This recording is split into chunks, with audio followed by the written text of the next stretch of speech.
السلام علیکم ورحمۃ اللہ وبرکاتہ۔ بسم اللہ الرحمن الرحیم۔ دوستو، میں محمد وسیع رضا سنی پوائنٹ چینل سے آپ کا خیر مقدم کرتے ہیں ایک نئے ویڈیو کے ساتھ آپ کی خدمت میں حاضر ہوا ہوں۔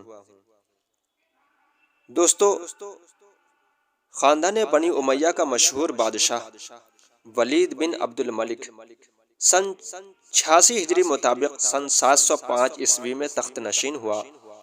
اس کے زمانے میں عربی حکومت کا جھنڈا چین سے اسپین تک لہرا رہا تھا۔ عرب، شام، عراق، ایران اور بر اعظم افریقہ کا شمالی اور مغربی حصہ مصر سے مراکش تک سب اس کے زیر نگی تھے۔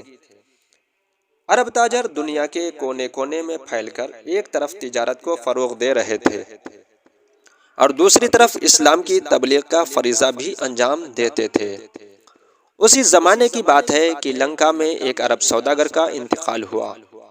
لنکا کے راجا نے مرحوم سوداگر کی عورتوں اور بچوں کو ایک جہاز میں بٹھا کر عرب روانہ کیا اور بادشاہ ولید کے لیے کچھ قیمتی تحفے بھی ان جانے والوں کے ساتھ کر دیے۔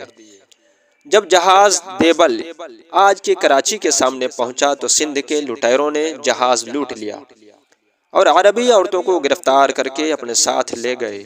ان میں ایک عورت نے عراق کے گورنر حجاج سے غائبانہ فریاد کرتے ہوئے اسے پکارا، یا حجاج المدد، یا حجاج المدد۔ خلیفہ ولید بن عبد الملک کی طرف سے حجاج بن یوسف ثقفی ملک عراق کا گورنر تھا۔ جب اس کو اس حادثے کی خبر پہنچی تو اس کے دل پر بڑا اثر ہوا۔ اس نے بے ساختہ جواب دیا، لبیک لبیک، یعنی گھبراؤ نہیں، میں مدد کے لیے حاضر ہوں۔ چنانچہ حجاج نے سندھ کے راجہ داہر کے نام ایک سرکاری خط بھیجا اور حالات لکھ کر عربی عورتوں کی واپسی کا مطالبہ کیا، لیکن داہر نے بات سنی انسنی کر دی۔ پھر تو حجاج نے سندھ فتح کرنے کی ٹھان لی اور عبید اللہ کو سپہ سالار مقرر کر کے ایک لشکر ان کے ساتھ روانہ کیا۔ سندھ پہنچ کر جب عربوں اور سندھیوں میں جنگ شروع ہوئی اور حضرت ابو عبید اللہ شہید ہو گئے تو حجاج نے بدیل کو سندھ پہنچنے کا حکم دیا۔ وہ 3000 کا لشکر ساتھ لے کر پہنچے اور بڑی بہادری کے ساتھ مقابلہ کیا، لیکن قسمت سے عین میدان جنگ میں ان کا گھوڑا بدکا، وہ گھوڑے سے گر پڑے۔ سندھیوں نے حملہ کر کے انہیں شہید کر دیا۔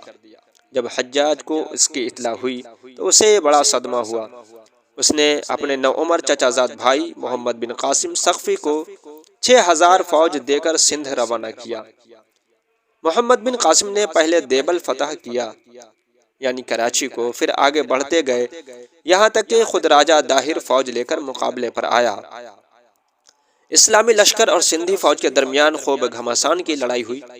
اللہ تعالیٰ نے مسلمانوں کو فتح دی، راجہ داہر مارا گیا اور سندھ پر مسلمانوں کا قبضہ ہو گیا اور وہ عربی عورتیں بھی مل گئیں جنہیں سندھی لٹیروں نے قید کر رکھا تھا۔ سندھ فتح ہو جانے کے بعد محمد بن قاسم نے پنجاب کا رخ کیا اور ملتان تک قبضہ کر لیا۔ مسلمانوں کی روز بروز جنگی کامیابی دیکھ کر چتوڑ اور قنوج کے راجاؤں نے بے لڑے بھیڑے محمد بن قاسم کی اطاعت قبول کر لی۔ دوستو، جنگ سے فرصت ملنے کے بعد محمد بن قاسم نے سندھ میں اسلامی سلطنت قائم کی، جسے عرب کی مرکزی حکومت کی شاخ قرار دیا۔ جا بجا کئی ہزار عربوں کو آباد کیا، مسجدیں بنوائیں۔ مسلمانوں کا عدل و انصاف، ان کی صاف ستھری اسلامی زندگی، ان کی نیکی اور پرہیزگاری دیکھ کر کثیر ہندو اپنی خوشی سے مسلمان ہو گئے۔ اس طرح سندھ اور پنجاب میں عربی اور ہندوستانی مسلمانوں کی آمد شروع ہو گئی۔ دوستو، اب ہم آپ کو ایک ایسا طلسم بتانے لگے ہیں۔ آپ کو کوئی ایسا طلسم ملے کہ آپ کا کوئی عزیز گمشدہ مفرور شخص گھر بیٹھے اس کو گھر بلا سکے، یا وہ زندہ ہے یا کہاں ہے، کس حال میں ہے۔ تو دوستو، اگر آپ کا بھی کوئی عزیز گھر چھوڑ کر بھاگ گیا اور آج تک پتہ نہیں چل رہا، یا کسی کی وجہ سے بھاگا ہے، یا کسی نے کالا جادو کرایا تھا جس کی وجہ سے گھر بار چھوڑ کر بھاگ گیا تھا، تو دوستو، آپ کی خدمت میں ایک ایسا طلسم لیے حاضر ہوں یہ طلسم بہت ہی پاورفل طلسم ہے دوستو، آپ اس کا ایک بار استعمال کریں، ادھر آپ عمل کریں گے، ادھر گمشدہ شخص آپ کے گھر حاضر ہو جائے گا۔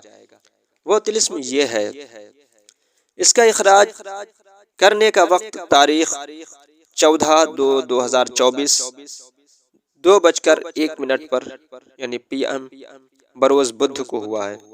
اس کا اخراج کرنے والے تاج طریقت، عالم روحانیت، درویش کامل اکمل، مرد قلندر سلطان الکاشفین، وارث علوم پنجتن، ماہر علوم و طلسم و فلکیات، حضور سید زین العابدین حسنی حسینی فدائی رضوی روحانی یعنی روحانی میاں مدظ اللہ العالی ہیں۔